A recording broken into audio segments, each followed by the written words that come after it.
¿Qué tal amigos de la red? ¿Cómo están? Bienvenidos a un nuevo video con tu profesor Ben Newton. El día de hoy vamos a continuar explicando los problemas teóricos de física que han venido en el segundo sumativo CEPUM. Bueno, para eso vamos a empezar desde el problema número 10, ya que en el video anterior llegamos hasta el problema número 9. Entonces empecemos con el problema número 10. Este problema vino en el segundo sumativo CEPUM 2017-2. Dice, las gráficas que muestran un comportamiento isotérmico de un gas ideal son... Bueno, tienen que recordar que en un gas ideal se va a cumplir el pavo igual al ratón, ¿cierto? La famosa fórmula de un gas ideal. Bueno, si ustedes se dan cuenta, si la temperatura pasa a dividir, va a quedar de la siguiente manera, ¿no? Presión, volumen entre temperatura. Y eso es una constante, que es el número de moles por R. Ahora, ¿qué pasa si es isotérmico? Si es isotérmico, quiere decir que es la temperatura constante. Por lo tanto, presión por volumen va a ser también una constante. ¿Ok? ¿Y dónde vemos eso? Pues aquí, miren, en la gráfica número 3 estamos viendo que PV es constante, es lineal. Por lo tanto, el punto 3 es isotérmico. ¿Dónde más podemos ver que es isotérmico? Pues en el punto 2, ya que se están dando cuenta que la presión con el volumen son inversamente proporcional. Y por razonamiento matemático se acordarán que cuando era inversamente proporcional la curva era como esta, ¿ok? Muy bien, y también esta línea es una isoterma. ¿Por qué? Porque acá dice T, ¿no? Quiere decir que todo esto es una isoterma. Entonces la gráfica 2 también es una gráfica que muestra un comportamiento isotérmico. Ahora, en la gráfica número 1 estamos viendo una gráfica presión-temperatura donde vemos una línea que sería volumen constante. Y eso es un proceso isócoro.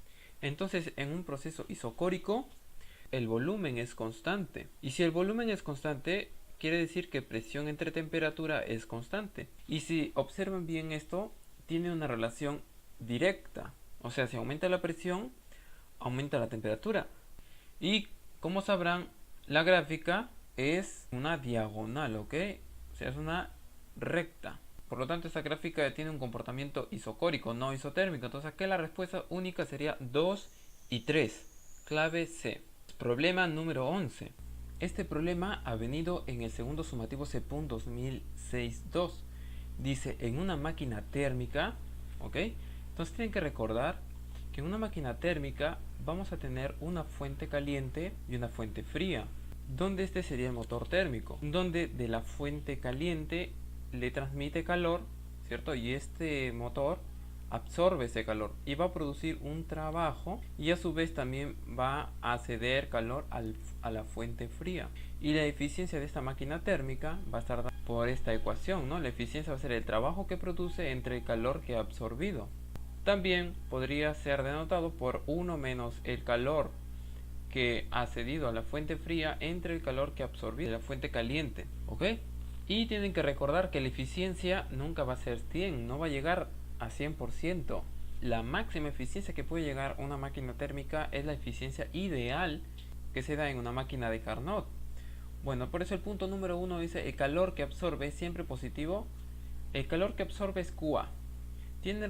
Tienen que recordar que el calor que ingresa a un sistema siempre va a ser positivo, o cuando el sistema absorbe calor, ese calor va a ser positivo. Y el calor que sale del sistema es un calor negativo. Igualmente en el trabajo, si el trabajo sale del sistema es positivo, y si el trabajo entra al sistema es negativo, ¿ok? Muy bien, por lo tanto el punto número 1 es verdadero. Punto número 2, el trabajo que realiza puede ser mayor que 100%, es falso. Nunca la eficiencia va a ser mayor que el 100%, hemos dicho, ¿verdad? O igual, nunca va a producir más trabajo del calor que está recibiendo. Entonces, punto 2 es falso. Punto número 3, el rendimiento siempre es mayor de 100%. Falso, hemos dicho que nunca va a llegar a 100%. Punto número 4, el calor cedido puede ser mayor que el calor realizado. ¿Cuál es el calor cedido? En este caso sería el calor QB. El calor QB puede ser mayor que el trabajo. ¿Y cuándo se da eso? Cuando la eficiencia de la máquina térmica es muy baja. Muy bien, punto número 5. Las fuentes térmicas tienen capacidades caloríficas infinitas. Verdadero. Fuentes, ¿no? Que sería acá la fuente fría, podría aquí la fuente caliente y la fuente fría, pueden dar o recibir calor sin agotarse, ¿ok? Por eso tienen capacidades caloríficas infinitas. Entonces aquí la clave sería 1, 4 y 5, la clave D.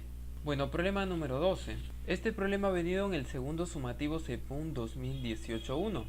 Dice, de las siguientes afirmaciones, ¿una máquina térmica irreversible es una máquina ideal? Bueno, la máquina ideal es la máquina térmica, ¿cierto? Con una eficiencia ideal.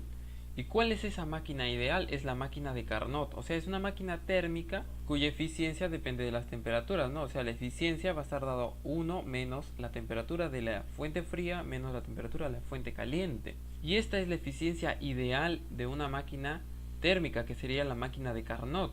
Y acá dice que es irreversible, es falso. La máquina de Carnot es una máquina reversible, ¿ok? Entonces el punto número 1 es falso. ¿Es posible construir una máquina térmica con 100% de rendimiento? Es imposible. La máxima eficiencia que puede llegar una máquina térmica es la eficiencia que tiene la máquina de Carnot, que sería la que tenemos aquí, que es 1 menos la temperatura de la fuente fría, temperatura de la fuente caliente. Y si relacionamos la eficiencia con la máquina térmica que tiene que tener, vamos a siempre adquirir esta ecuación, ¿ok? No olvidar, ¿ok? Punto número 3. Una máquina térmica transforma todo el calor en trabajo mecánico es falso. Nunca va a transformar todo el calor que está recibiendo en trabajo. Por eso que la eficiencia no va a llegar a 100%. Por lo tanto el punto 3 es falso. Punto número 4. La eficiencia de una máquina de Carnot solo depende de la temperatura absoluta de los focos térmicos. Verdadero. Estamos diciendo que la eficiencia depende de las temperaturas de los focos térmicos, ¿ok? Que sería la fuente caliente y la fuente fría. Entonces el punto 4 es verdadero. Punto número 5. La eficiencia de una máquina térmica de Carnot no depende de las temperaturas absolutas de los focos térmicos. Es falso. Estamos diciendo que sí dependen. O sea, aquí el 5 es falso. Entonces la respuesta sería solo 4. Problema número 13. Este problema ha venido en el segundo sumativo CEPUN 2018-2. Dice, un ciclo de Carnot está compuesto por... Bueno, hemos dicho que el ciclo de Carnot es una máquina térmica ideal, ¿verdad? Pero está compuesto de dos procesos isotérmicos, por eso tenemos dos isotermas, y dos procesos adiabáticos, no olvidar, ¿ok? Entonces, serían dos procesos isotérmicos y dos procesos adiabáticos. Por lo tanto, la clave sería la clave D, ¿ok? Problema número 14. Este problema ha venido en el segundo sumativo CEPUN 2011-1. Dice, se tiene un cascarón conductor esférico neutro en cuyo centro se encuentra una carga Q. Entonces imaginemos que tenemos el cascarón conductor esférico. Si en el centro tenemos una carga Q, que va a ser positiva, se va a generar un campo eléctrico alrededor de esa partícula positiva, ¿ok? Y en el interior del conductor esférico se va a inducir una carga menos Q. Y en la superficie del conductor esférico se va a inducir una carga más Q. Les hago recordar que el campo eléctrico siempre va a ir de una carga positiva a una carga negativa, ¿ok? ¿Y qué es el campo eléctrico? Es la región que rodea a toda carga eléctrica y que posee propiedades especiales que le permite transmitir las interacciones entre cargas, en este caso entre una carga positiva y una carga negativa, ¿ok? Y las líneas nunca se van a cortar, ¿estamos? Y ese campo eléctrico está dado por la siguiente fórmula, ¿ok? Y la fuerza entre estas dos cargas, que es gracias a que existe este campo, es esta de acá. Ok, pero volviendo al problema, punto número 1 dice, se induce una carga Q en la superficie interna del conductor. Falso, ¿no? Se está induciendo una carga menos Q. Estamos en la superficie interna, es menos Q, no Q. Se crea un campo eléctrico diferente de cero en la cavidad del conductor. Verdadero. En el interior del conductor se está generando un campo eléctrico. ¿Y por qué? Porque hay una carga eléctrica en el interior del conductor. Entonces, donde hay una carga eléctrica siempre va a existir un campo eléctrico. ¿Estamos? Muy bien. En la superficie exterior existe una carga inducida Q. Verdadero, ¿cierto? En la superficie se está induciendo una carga más Q. Muy bien, entonces aquí la respuesta sería 2 y 3. Clave D. Problema número 15. Este problema ha venido en el segundo sumativo CEPUN 2014-1. Dice, en la figura muestra un electrón que tiene una velocidad v entrando a una región donde existe un campo eléctrico E. Muy bien, entonces tienen que recordar que siempre cuando hay un campo eléctrico se genera porque hay una carga eléctrica, ¿verdad? Y gracias a ese campo, la partícula va a experimentar una fuerza, ¿ok? Que va a ser el campo eléctrico multiplicado por la carga de esa partícula. Muy bien, pero ¿qué pasa? El campo eléctrico siempre va a ir de positivo a negativo, había dicho, ¿verdad? Muy bien, ¿qué pasa si la carga es positiva? O sea, la partícula es positiva, la carga eléctrica. Va a experimentar una fuerza en dirección del campo eléctrico. Pero si la carga es negativa, va a experimentar una fuerza en sentido contrario. Si es negativo, ¿ok? En este caso, el electrón tiene carga negativa. Por lo tanto, va a experimentar una fuerza en sentido opuesto al campo eléctrico. El campo eléctrico aquí está hacia la izquierda. Por lo tanto, este electrón va a experimentar una fuerza hacia la derecha.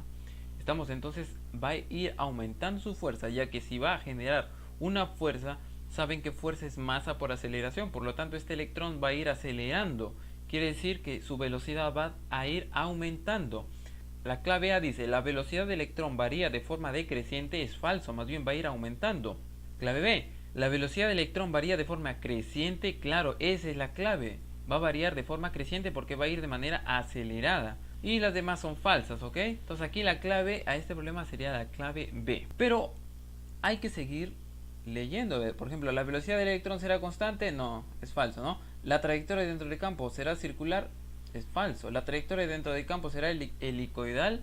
Tal vez algunos dicen, ¿pero por qué? ¿Por qué no es forma helicoidal? ¿Cuándo se tiene que cumplir para que sea forma helicoidal? Bueno, eso tiene que ser siempre y cuando la velocidad de la partícula sea perpendicular al campo eléctrico. Por ejemplo, imaginemos esta partícula que se está yendo en un campo eléctrico donde la dirección es en forma perpendicular a su velocidad. Por lo tanto, como esta partícula es negativa, va a sentir una fuerza, va a experimentar una fuerza opuesta a este campo, o sea, hacia abajo. ¿Ok? Es por eso que empieza a caer. Entonces la clave es la B, dije, ¿no? Ahora, problema número 16. Este problema ha venido en el segundo sumativo CEPUN 2017-1. Dice, se muestra una carga Q negativa en el centro. Los puntos se encuentran en las superficies concéntricas. El punto donde el potencial eléctrico es mayor es... Bueno, tienen que recordar que el potencial eléctrico es el voltaje, ¿ok? Y la fórmula es el trabajo sobre la carga. ¿Estamos? Y recordar que trabajo es fuerza por distancia, ¿verdad? ¿Y qué fuerza? Fuerza hemos dicho que es la constante Q por la multiplicación de las cargas entre distancia al cuadrado. Si tenemos dos partículas positivas se repelen, por lo tanto, pero se repelen con una fuerza que está denotada por esta ecuación. Igualmente, si son signos contrarios, se van a atraer, ¿verdad? Donde es la distancia que está separada de estas dos partículas. Muy bien, entonces juntando todas estas ecuaciones, jugando con esas ecuaciones, encontramos que el potencial eléctrico, o sea el voltaje, está dado por esta ecuación, la constante K por la carga Q entre la distancia. ¿Por qué pongo más menos? Porque eso depende si la carga es positiva o si es negativa, ¿ok? Muy bien, entonces, si la carga es positiva, ¿cuándo va a ser el voltaje o el potencial eléctrico mayor? Cuando la distancia es más pequeña. Pero ¿qué pasa si la carga es negativa? Entonces, a mayor distancia va a ser el voltaje más grande, ¿ok? Porque va a ser menos negativo. Por lo tanto, aquí la clave sería la clave E, o sea, el punto número 5. ¿Por qué? Porque sería un radio mayor, ¿estamos? Un radio mayor. Problema número 17. Y este problema ha venido en el segundo sumativo CEPUN 2018-1. De las siguientes afirmaciones, dice... Las líneas de campo eléctrico se intersectan en algún punto definido. Hemos dicho que las líneas de campo, ¿cierto? En una partícula o bien positiva o bien negativa. En el caso de la positiva, las líneas de campo eléctrico salen. Y en el caso de una partícula negativa, llegan hacia él las líneas de campo eléctrico. Hemos dicho que estas líneas nunca se van a cortar. ¿Ok? Entonces el punto número 1 es falso. El campo eléctrico se manifiesta al producir una fuerza sobre una carga eléctrica colocada en la región del campo. Es falso. ¿Por qué? La fuerza se va a dar, la fuerza entre dos partículas se va a dar gracias al campo eléctrico y no es al revés. Acá dice que al revés, está diciendo que esto se produce gracias a una fuerza y eso es falso. Punto número 3. La fuerza eléctrica sobre una carga de prueba que se mueve sobre una superficie equipotencial es cero. Verdadero. Pero ¿qué es una superficie equipotencial? Por ejemplo, ¿ven estos círculos que están aquí? Cada círculo, como acá hay 1, 2 y 3, cada círculo es una superficie equipotencial. Quiere decir que el voltaje en cualquier punto de este círculo concéntrico es cero. Y el centro de estos círculos, que son superficies equipotenciales, es la carga puntual. Ok, aquí el centro sería esta carga positiva. Y todos estos círculos son superficies equipotenciales, o sea, el mismo voltaje. Y las líneas del campo eléctrico son perpendiculares a estos círculos, ¿ok? Son perpendiculares. Y otra cosa, estos círculos nunca se van a cortar. Son círculos concéntricos. Entonces el punto número 3 es verdadero. ¿Por qué? En cualquier punto de esta superficie el voltaje es el mismo. Por lo tanto, la variación de voltaje es cero. ¿Ok? La variación de voltaje es cero. Por lo tanto, el trabajo que realice cualquier fuerza en estos puntos que estén en la misma superficie equipotencial va a ser cero. Punto número 4. El campo eléctrico es perpendicular a toda superficie equipotencial. Verdadero, ¿cierto? Hemos dicho que el campo eléctrico es perpendicular a estas superficies equipotenciales. Punto 5. Las superficies equipotenciales debidas a una carga puntual son superficies esféricas con centro en la carga. Verdadero, ¿cierto? Hemos dicho que son esféricas y en el centro están las cargas puntuales. O bien puede ser positivo o bien puede ser negativo, ¿ok? Entonces aquí las únicas verdaderas serían la 3, la 4 y la 5. Bueno, ya estaba aquí marcada la clave. Espero que te haya gustado el video. Si te ha gustado, no te olvides de darle like, compartir este video con tus amigos. Y si no estás suscrito, por favor suscríbete a mi canal, así apoyas con mi canal. Y también de activar la campanita para que sepas cuando subo un nuevo video. Que tengas un muy buen día. Hasta pronto.